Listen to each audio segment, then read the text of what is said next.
Assalamualaikum warahmatullahi wabarakatuh. Anak-anakku kelas 5 yang sangat saya cintai dan kami sayangi, berjumpa kembali kita pada pelajaran Al-Quran Hadis untuk kelas 5. Maka sebelumnya marilah kita berdoa terlebih dahulu. Berdoa mulai.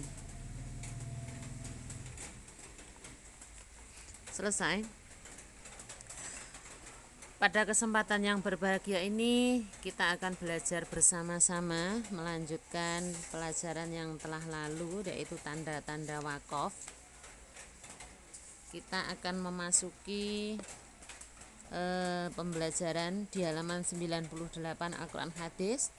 Anak-anak, di situ ada tanda-tanda wakaf, ada 7. Kalian harus hafal dan harus bisa. Hafal, bisa, dan paham, tidak bisa tidak, ya. Untuk yang pertama adalah wakaf lazim, kemudian 2 al-waqfu aula, ketiga wakaf jaiz, yang keempat mu'anakoh, dan kelima al-waslu aula, dan keenam adamul waqfi, dan yang ketujuh adalah saktah.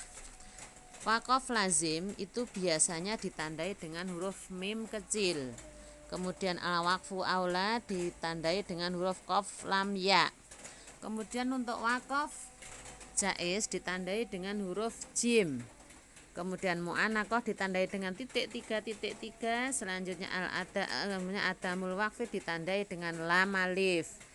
Untuk yang ketujuh adalah saktah dengan ditandai dengan tulisan saktah. Begitu anak-anak untuk tanda wakaf, dan kalian harus paham itu tanda-tanda wakaf, bagaimana cara membacanya di dalam Al-Quran, karena sangat berpengaruh dengan dengan bacaan yang ada di dalam Al-Quran. Sedikit saja kita salah, maka arti bisa berubah, sehingga ditekankan kepada kita semua untuk hafal tanda-tanda wakaf dan bisa mempraktekannya di dalam Al-Quran dengan cara membaca yang benar.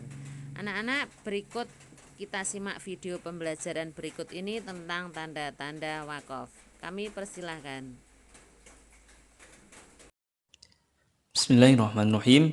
Assalamualaikum warahmatullahi wabarakatuh.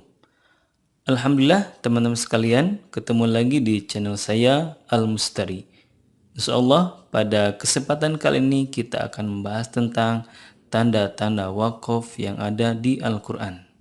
Tentunya tanda ini sangat berguna bagi kita ketika tilawah, di mana kita harus berhenti dan juga di mana kita harus wasol.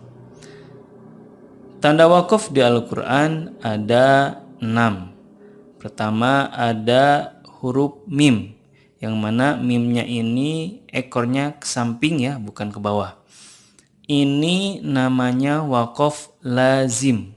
Wakaf lazim artinya harus berhenti. Kalau ada tanda mim, namanya wakaf lazim dan kita harus berhenti. 2. Ada wakaf qaf lam, namanya al-waqfu aula, artinya lebih baik berhenti. Jadi teman-teman kalau tilawah dan menemukan wakaf seperti ini, maka lebih baik berhenti. Ketiga ada wakaf huruf jim, namanya wakaf jaiz. Wakaf jaiz artinya boleh berhenti atau lanjut. Derajatnya antara wasol dan juga wakaf sama ya. Yang keempat ada 2.3. 2.3. Ini namanya wakaf mu'anakoh. Wakaf mu'anakoh artinya berhenti di salah satu tanda dan tidak boleh berhenti di keduanya. Jadi teman-teman kalau menemukan wakaf seperti ini, ada titik 3, ada 2 ya titik 3-nya, maka berhentilah di salah satu tanda, baik yang pertama ataupun yang kedua. Selanjutnya yang kelima ada wakaf shad lam, seperti ini tulisannya. Nah, ini namanya al-waslu aula. Al-waslu aula artinya lebih baik lanjut atau lebih baik wasol. Yang terakhir ada waqaf lam alif. Lam alif. Namanya la waqfa. La waqfa. Nah, artinya jangan berhenti. Jangan berhenti. Teman-teman sekalian, perlu dipahami bahwa waqaf di sini ada yang harus berhenti, kemudian ada juga yang jangan berhenti. Sifatnya bukan antara wajib dan juga haram. Artinya kalau kita menemukan waqaf mim, terus kita lanjut, oh itu wajib berhenti, sehingga kalau tidak berhenti itu dosa. Nggak gitu juga ya. Terus kalau kita menemukan waqaf lam alif, oh nggak boleh waqaf di sana, tapi kita malah waqaf, hukumnya dosa. Nggak gitu juga ya. Sifatnya bukan dosa ataupun tidak. Oke, selanjutnya kita akan latihan ya. Silakan perhatikan ayat berikut ini. Nah, di ayat ini ada waqaf qaf lam atau al-waqfu aula dan juga ada waqaf lazim. Artinya di sini berhenti dan di sini juga berhenti. Saya contohkan. Kadzalikal 'adzab wal'adzabul akhirati akbar law kanu ya'lamun. Ayat selanjutnya di sini ada waqaf titik 3, ada 2. Ada yang pertama sebelum kata fihi, yang kedua setelah fihi. Artinya kita berhenti di roiba boleh, di fihi juga boleh, tapi tidak boleh berhenti di keduanya. Saya contohkan berhenti di tanda yang pertama. Dzalikal kitabu la dhaib fihi hudal lil muttaqin. Sekarang saya contohkan berhenti di tanda yang kedua. Dzalikal kitabu la raiba fihi hudal lil muttaqin. Nah, sekarang perhatikan lagi ayat yang ketiga. Di sini ada 2 tanda ya. Di sini ada jim, di sini jim. Jim artinya boleh berhenti, boleh lanjut, sama derajatnya. Saya contohkan dulu yang berhenti.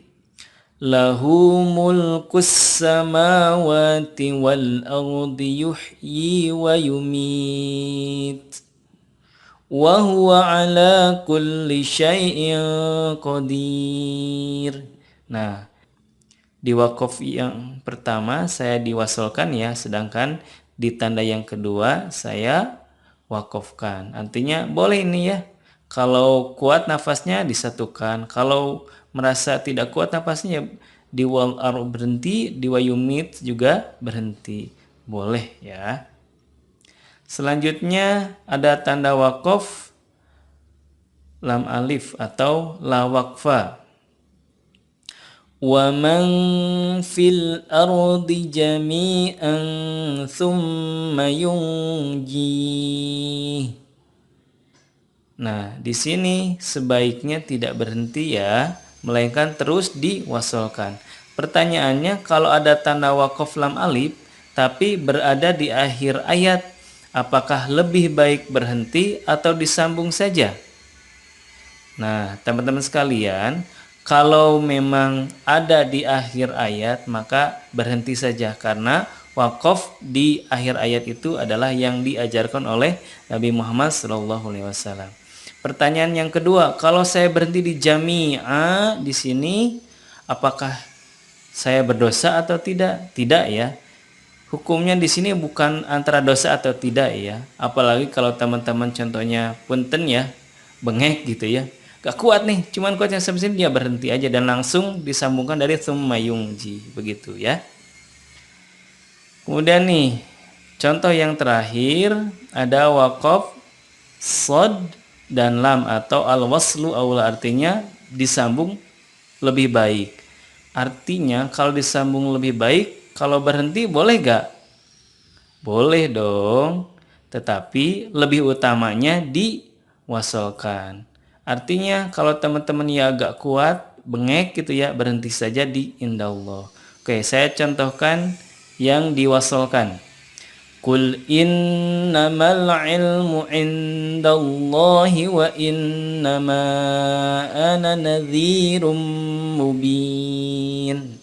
Nah, seperti itu kalau diwasolkan dan itu yang diutamakan. Kalau diwakofkan, ya mangga, takutnya gak kuat napasnya. Contohnya seperti ini.